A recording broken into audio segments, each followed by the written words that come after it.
Hart Evangelista sobrang naiyak matapos papirmahan sa kanya ang lahat ng may iwanang yaman ni Cheese Escudero.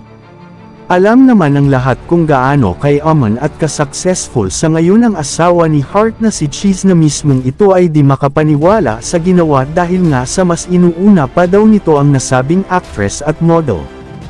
Inamin naman ni Hart na hindi ang pera at yaman ang habol nito sa kanya kundi ang kanyang pagmamahal at ugali na isa nga sa nagustuhan nito sa nasabing senador. Hindi nga makapaniwala si Hart sa nakasaad sa last will ni Cheese na mismong ang abogado lang nito ang nakakaalam. Ang iniisip lang ni Hart sa ngayon ay ang maging masaya sa anumang bagay na meron sa kanya at maging kontento na lang.